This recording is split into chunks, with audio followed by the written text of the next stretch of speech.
What's up everyone, welcome back to ARTV. My name is John and it's time for a review of the second studio album by EDM and pop duo the Chainsmokers. That's right, they're already following up Memories Do Not Open, a album that I regret listening to, with their second album titled Sick Boy. They trickled out singles over the course of the year, releasing a song in every single month except for 2. Today's video is sponsored by my merch. That's right, I have lots of new merch available on my new Teespring shop and also directly below me in the merch shelf. You can directly tap on that and then go grab some swag like this, like I had Twitter beef with ARTV. It's a fun shirt, it's meant to be silly, and for those of you who took it super seriously, come on, I'm kinda goofing on myself here. The Chainsmokers, where do I even begin? They made my worst list easily in 2017 with Memories Do Not Open, a very bad album, one that had very little in the terms of redeeming. And then we get up to Sick Boy, and we get that single in January of this year. And I thought that that was one of the best damn songs of the year. It totally caught me off guard. I was not prepared for that. It's a pop song, sure, with some pop rock tendencies, definitely some T.O.P. inspirations, and a lot of people accuse them of just totally straight up ripping off 21 Pilots, but everybody has to be inspired by something, and would we rather have a Chainsmokers that are inspired by horrible, lukewarm, tropical pop EDM, or would we rather them be inspired by 21 Pilots? They continued rolling out singles throughout the year, and while I felt like the first two were very strong, Sick Boy and You Owe Me, after that, it was kind of hit or miss. I didn't hear every single one, nor did I know that they were planning to compile this into an album, but that's exactly what they did, and here we are, where it's Sick Boy. Whereas their first album mainly contained tracks that were in the realm of EDM, electronic, and I suppose pop music, I feel like the Chainsmokers are taking some toddler steps forward here to evolve their sound a bit. I wouldn't call this revolutionary by any means, which is why I called it toddler steps, but still, they're trending in a better direction? I don't know, it's kinda nice that the Chainsmokers seemingly jotted down some notes about what people said about their first record and at least tried to take it into account for like what they would create going forward. There's plenty of tracks that just feel dime a dozen here. Do not get me wrong. I don't want to get into this and launch my review by saying that everything here is just perfect, because that is far from the truth. What I am trying to say is that the duo put themselves out there in a different way, and there's some different sounds here, ranging from EDM or dubsteppy Skrillex-inspired stuff like the Nightmare collaboration on Save Yourself, or perhaps Siren with the French producer Aazar, I hope I'm pronouncing that name correctly, and then you've got some more stuff that you would expect from the Chainsmokers, more traditional type tracks like Beach House, we'll get more into that one later, and also another collaboration with their favorite person in the world apparently, Emily Warren, on Side Effects.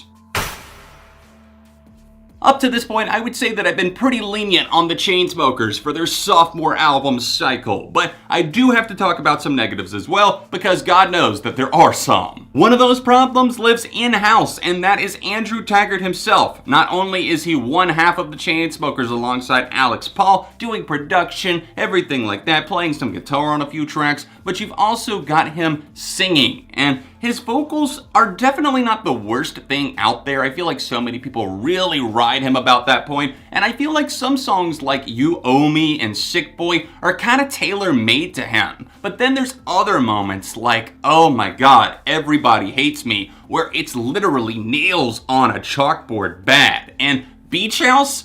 I just have to wonder what went into his head. He's talking about listening to Beach House, an indie pop, dream pop duo, and then you make this song where you use lines like paranoid cutie to describe someone. Consistency is another huge issue for this record. It feels all over the place. Like, are you wanting to do EDM? Are you wanting to do pop rock? Are you wanting to do a little bit more of a country EDM vibe? Like, what is this, Maren Morris and Zedd? You're trying to cash in on that trend with this feeling with Kelsea Ballerini? It just doesn't exactly make sense to me. It's a collection of singles, it's a collection of 10 songs, and billing it as an album rather than just a playlist feels a bit off to me. This feeling with country artist Kelsea Ballerini kicks off this album, and I mentioned that collaboration between Zedd and Maren Morris, which I think is an awful song. This one is actually pretty good. It's an enjoyable, kind of light, medium tempo song that has a bit of urgency to it, and as much as it does sound cheesy, I kind of like the line that Kelsea sings where she said, "They tell me to..."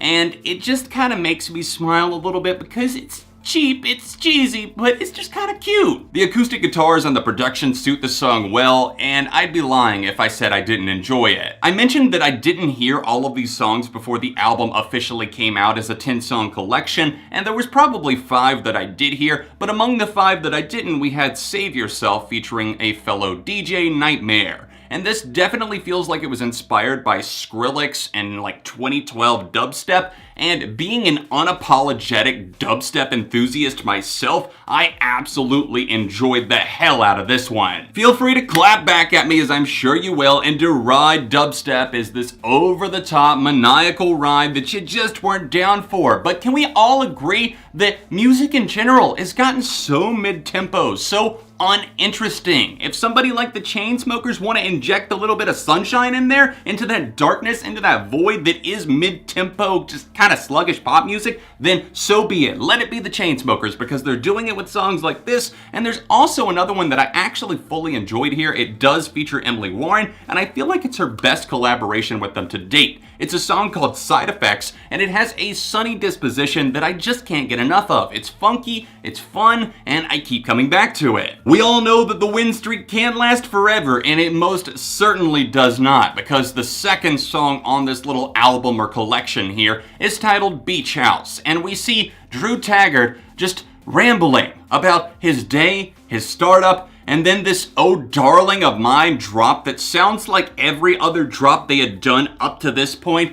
and it just loops, it plays, it's there, it exists, and you're hearing the words that he's saying, and it just feels so robotic. It's like he's gathering lines that other people have written and is trying to relate it to himself and make it feel like a real scenario, but it doesn't feel real, it just sounds stupid. Siren with Aazar has a bad bass drop that sounds like a squawking bird that I just imagine like that SpongeBob meme playing after. Get down!